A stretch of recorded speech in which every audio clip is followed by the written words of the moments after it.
সুখের সংবাদ, উনি আর বেঁচে নেই। মানে উনি মানে হচ্ছে এই যে মধ্যপ্রাচ্যে অস্থিরতা হচ্ছে না, সেই অস্থিরতার হোতা। মানে দুই তো মাসতুতো ভাই আছে, একজন আমেরিকার, আরেকজন এই, মানে কি বলবো আর, এটা তো নাম বললে আসলে মুশকিল। অনেকেই বলছে নাম তাদের সোশ্যাল মিডিয়ায়, কিন্তু আমি বললেই মুশকিল, সেই জন্য নাম বললাম না। উনি মারা গেছেন। আমি একটা ছোট্ট ভিডিও দেখাবো যে ভারতীয় এক সাংবাদিক ওই যেখানে হামলাটি হয়েছে, মানে ইরান ক্ষেপণাস্ত্র হামলা করেছে, সেই জায়গায় তিনি দাঁড়িয়ে আছেন। মানে সেখানে ক্ষেপণাস্ত্র হামলা হবার পর তিনি মোটামুটি নিকটতম জায়গায় যেয়ে ভিডিওটি ধারণ করেছেন এবং বলেছেন যে এই বাড়িতেই উনি ছিলেন এবং এখানেই যেহেতু ক্ষেপণাস্ত্র সরাসরি নিখুঁত হামলা করেছে, সুতরাং উনি ওনার সাথে যারাই ছিলেন সবাই সহ নিশ্চিত মৃত্যুবরণ করেছেন। চলুন ভিডিওটি দেখি।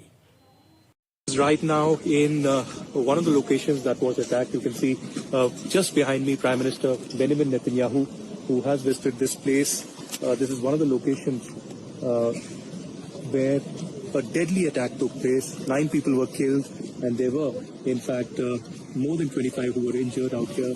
You could see Netanyahu in fact visiting this particular location out here, and this is the latest that we are picking up in Bet Shemshesh, where in fact দেখলেন তো? তাহলে এখন আমরা যেটা দেখছি যে ওই ভারতীয় সাংবাদিককে গ্রেপ্তারের জন্য গ্রেপ্তারি পরোয়ানা জারি করেছে ওই বিশেষ দেশটি। তারা বলেছে নিশ্চয়ই ওই সাংবাদিক তো এখনও মানে ওই রাষ্ট্রেই আছে, তাহলে ওই রাষ্ট্রে যেহেতু আছে সুতরাং তাকে গ্রেফতার করো। আর পশ্চিমা মিডিয়া তো সব কিছু অন্ধকারে রেখেছে। তারা বলার চেষ্টা করছে যে আসলে তিনি মারা যাননি, এটা ভুল। যদি মারা যেয়েই না থাকবেন তাহলে তাকে আমরা দেখছি না কেন জনসমক্ষে অথবা বক্তৃতায়, ভাষণে, টকশোতে? যাও সামনে এনে দেখানোর চেষ্টা করা হয়েছে, তাতে দেখা গেছে তার ডান হাতের 6 আঙ্গুল। আচ্ছা, আঙ্গুল কি 6টা থাকে? 5টা থাকে। সেখানে ডান হাতের যে আঙ্গুল তিনি নাড়িয়ে নাড়িয়ে কথা বলছেন, সেখানে 6 আঙ্গুল। তার মানে হচ্ছে এআই দিয়ে করা সেই বক্তৃতা।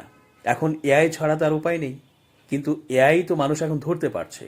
এআই অনেক নিখুঁতভাবে কাজ করে, কিন্তু করলেও পারিপার্শ্বিক ব্যাপার, ভলিউম, সাউন্ড, তারপর টোনের যে টেক্সচার, তারপর পোশাক, অঙ্গ, চোখের পাপড়ি, চুল, অনেক কিছু দেখে, ত্বক, এগুলো দেখে কিন্তু বোঝা যায়, ধরা পড়ে, একটু নিখুঁতভাবে খেয়াল করি ধরা পড়ে কোনটা এআই কোনটা বাস্তব।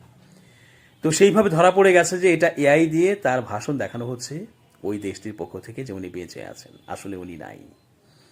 তো আমরা হয়তো সরাসরি কোনো মিডিয়া থেকে ঘোষণা পাচ্ছি না, কিন্তু উনি যে নাই তার অনেকগুলো কারণ কিন্তু ইতোমধ্যেই সামনে এসেছে। সেই কারণগুলো বলতে গেলেও আরও ঘন্টাখানেক সময় লাগবে। একটা ছোট্ট ক্লিপ আমরা দেখলাম, আরও বহু ক্লিপ ছড়াবে, আমরা দেখতে পাবো। সুতরাং এই যে ঈদ এসে যাচ্ছে আমাদের সামনে, ঈদের আগেই আমাদের কিন্তু এখন ঈদ শুরু হয়ে গেছে, কারণ ওই লোকটি মারা গেছে।